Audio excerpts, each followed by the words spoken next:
ખોરાક એ જ ઔષધ છે। 50 વર્ષની ઉંમર પછી 8 વસ્તુઓ ચોક્કસ ખાવો અને હંમેશા સ્વસ્થ રહો। નમસ્કાર મિત્રો, જય શ્રી કૃષ્ણ। દોસ્તો, જો તમારી ઉંમર પણ 50 વર્ષની આસપાસ કે તેનાથી વધુ છે તો બતાવો કે શું તમને સવારે ઉઠતા જ હાથ પગમાં દુખાવો અનુભવાય છે? શું આખો દિવસ થાક, આળસ, નબળાઈ રહે છે? ઘૂંટણ અને સ્નાયુમાં દુખાવો રહે છે? પેટમાં કબજિયાત, ગેસ, એસિડિટીની સમસ્યા રહે છે? અને ઉંમર વધવાની સાથે સાથે યાદશક્તિ નબળી પડવી કે આંખોની રોશની ઓછી થવી જેવી તકલીફો દેખાય છે? જો આમાંથી કેટલાક લક્ષણો તમારા શરીરમાં પણ છે તો આજનો આ વિડીયો તમારા માટે ખૂબ જ મહત્ત્વનો છે। દોસ્તો, 50 વર્ષની આસપાસની ઉંમરમાં અવારનવાર બીમારીઓ ઘેરવા લાગે છે અને શરીર નબળું પડવા લાગે છે। પછી આ બીમારીઓ માટે ડૉક્ટર પાસે ચક્કર લગાવવા પડે છે, મોંઘા ટેસ્ટ કરાવવા પડે છે અને દવાઓ પર પણ હજારો લાખો રૂપિયા ખર્ચાઈ જાય છે। જો તમે પણ દરરોજ દવાઓના સહારે ચાલી રહ્યા છો અને દિવસમાં 2, 3 કે 4 ગોળીઓ લેવાની જરૂર પડે છે તો આ માહિતી ધ્યાનથી સાંભળજો। આ વિડીયોમાં તમને 8 એવી ખાવાની વસ્તુઓ બતાવીશ જેને જો તમે તમારા ખોરાક અને દિનચર્યામાં નિયમિતપણે સામેલ કરી લો છો તો તમારું શરીર પહેલાં કરતાં વધુ મજબૂત, તંદુરસ્ત અને તાકાતવર બની જશે। હાડકાં ખૂબ મજબૂત થઈ જશે અને શરીરનો તમામ દુખાવો તથા નબળાઈ ગાયબ થઈ જશે। તો ચાલો શરૂ કરીએ। નંબર 1, મગની દાળ। ઘડપણમાં શરીરને તાકાત આપનારી ઉત્તમ વસ્તુઓમાંથી એક છે મગની દાળ। આયુર્વેદમાં પણ માનવામાં આવ્યું છે કે ઘડપણમાં પેટને જેટલો આરામ આપશો, શરીર એટલું જ તંદુરસ્ત રહેશે। ઉંમર વધવાની સાથે પાચન શક્તિ પહેલાં જેવી નથી રહેતી।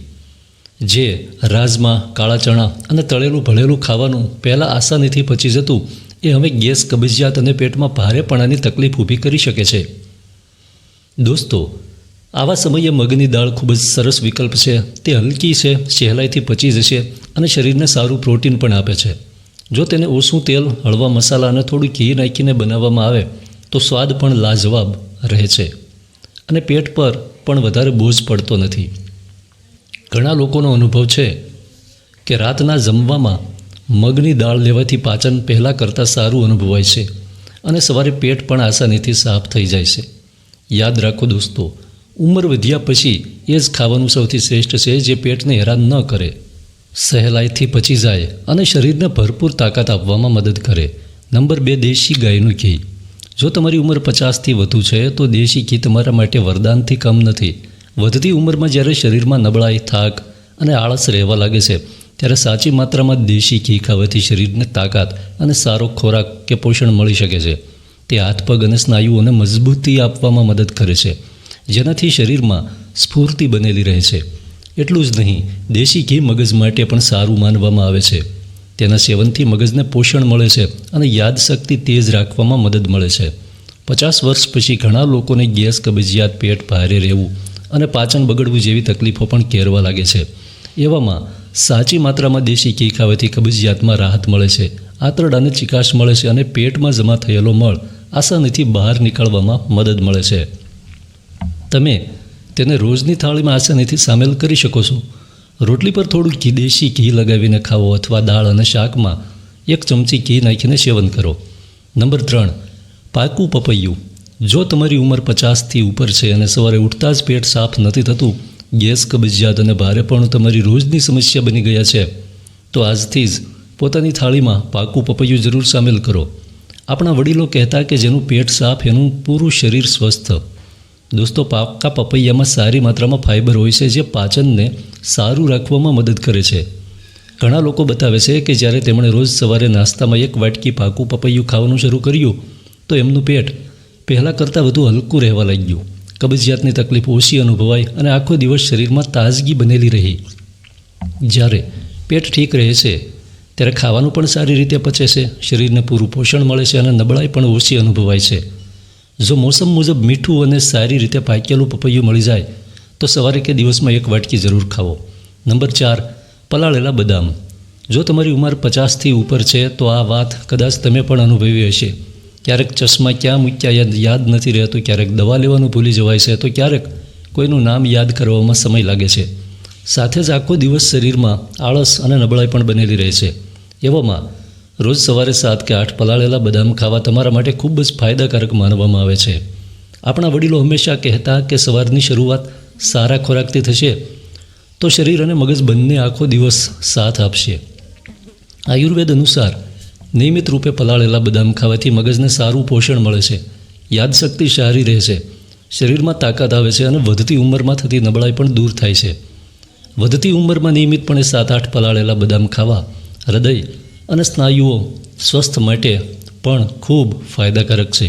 નંબર 5, લીલા શાકભાજી. જો તમારી ઉંમર 50થી 60 વર્ષથી વધુ છે તો એક વાત આજે યાદ રાખી લો, રોટલી એક ઓછી ખાજો પરંતુ શાક ભરપૂર માત્રામાં ખાજો. આજકાલ ઘણા લોકો 3-4 રોટલી ખાઈ લે છે પરંતુ શાક અડધી વાટકીથી પણ ઓછું ખાય છે. આ સૌથી મોટી ભૂલ છે. વધતી ઉંમરમાં શરીરને સૌથી વધુ જરૂરિયાત હોય છે વિટામિન, મિનરલ્સ અને ફાઇબરની, જે લીલા શાકભાજીમાંથી ભરપૂર મળે છે. જો તમે ઈચ્છો છો કે શરીરમાં તાકાત બનેલી રહે, પેટ સાફ રહે અને ગેસ, કબજિયાત જેવી બીમારીઓ ઓછી થાય તો પોતાની રોજની થાળીમાં પાલક, મેથી, બથુઆ, દૂધી, ભીંડા, સરગવો અને કારેલા જેવા લીલા શાકભાજી જરૂર સામેલ કરો. આ શાકભાજી હલકા હોય છે, સહેલાઈથી પચી જાય છે અને શરીરને અંદરથી પોષણ તથા તાકાત આપવાનું કામ કરે છે. નંબર 6, છાશ. જો તમારી ઉંમર 50 વર્ષથી વધુ છે તો રોજ 1 ગ્લાસ છાશ પીવાની ટેવ તમારા માટે અત્યંત ફાયદાકારક સાબિત થઈ શકે છે. વધતી ઉંમરમાં ગેસ, કબજિયાત, અજીર્ણ, અપચો અને પેટ ભારે રહેવા જેવી તકલીફો અવારનવાર થવા લાગે છે. એવામાં છાશ હલકી હોય છે અને પચવામાં પણ સરળ હોય છે. તેમાં રહેલા સારા બેક્ટેરિયા પાચનને સારું રાખવામાં અને ખાવાનું આસાનીથી પચાવવામાં મદદ કરે છે. ઉનાળામાં તે શરીરને ઠંડક અને તાજગી આપે છે અને શરીરમાં પાણીની કમી પૂરી કરવામાં પણ મદદ કરે છે. બપોરે જમ્યા પછી 1 ગ્લાસ છાશમાં થોડું સંચળ અને શેકેલું જીરું ભેળવીને પીવો. તેનાથી પેટ હલકું રાખવામાં, ગેસ અને કબજિયાતમાં રાહત મેળવવામાં તથા પાચન સુધારવામાં મદદ મળી શકે છે. સાથે જ છાશમાં રહેલું કેલ્શિયમ હાડકાં અને સ્નાયુઓને મજબૂત રાખવામાં સહાયક થાય છે. તેથી 50ની ઉંમર પછી છાશને પોતાની રોજની થાળીનો હિસ્સો જરૂર બનાવો. નંબર 7, દલિયા અથવા ઘઉંના ફાડા. દોસ્તો, વધતી ઉંમરમાં શરીરને એવો ખોરાક જોઈએ જે હલકો હોય, આસાનીથી પચે અને શરીરને ભરપૂર પોષણ પણ આપે. દલિયામાં સારી માત્રામાં ફાઇબર હોય છે, જે શરીરમાં કબજિયાત અને ગેસની સમસ્યામાં રાહત આપવા તથા પાચનને સુધારવામાં મદદ કરે છે. આ ખાધા પછી લાંબા સમય સુધી પેટ ભરેલું અનુભવાય છે, જેનાથી વારંવાર ભૂખ લાગવા અને જરૂરિયાત કરતાં વધુ ખાવાથી બચવામાં મદદ મળે છે અને વજન નિયંત્રણમાં રાખવું સરળ બને છે. આ ઉપરાંત દલિયા શરીરને સતત ઉર્જા આપવાનું કામ કરે છે અને જો તેને દૂધ, દહીં, દાળ કે શાકભાજી સાથે ખાવામાં આવે તો તે વધુ પૌષ્ટિક બની જાય છે. તેનાથી મળતું પ્રોટીન અને કેલ્શિયમ વધતી ઉંમરમાં હાડકાં અને સ્નાયુઓને મજબૂત રાખવામાં સહાયક થાય છે. તેથી 50ની ઉંમર પછી દલિયાને પોતાની રોજની થાળીનો ભાગ જરૂર બનાવો. દલિયામાં રહેલું ફાઇબર હૃદયના સ્વાસ્થ્ય માટે પણ સારું માનવામાં આવે છે અને ખરાબ કોલેસ્ટ્રોલને નિયંત્રિત રાખવામાં મદદ કરી શકે છે. તમે તેને સવારે નાસ્તામાં કે રાતના જમવામાં આસાનીથી લઈ શકો છો. દૂધ સાથે મીઠા દલિયા હોય કે શાકભાજી નાખીને બનાવેલા નમકીન દલિયા, બંને સ્વાદિષ્ટ અને પૌષ્ટિક વિકલ્પ છે.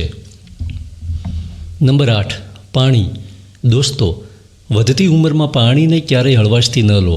ઉંમરના આ પડાવમાં તરસ પહેલાં જેવી અનુભવાતી નથી, જેના કારણે ઘણા વડીલો આખો દિવસ ખૂબ ઓછું પાણી પીવે છે અને પછી કબજિયાત, થાક, ચક્કર, મોં સુકાવું અને શરીરમાં નબળાઈ જેવી તકલીફો થવા લાગે છે.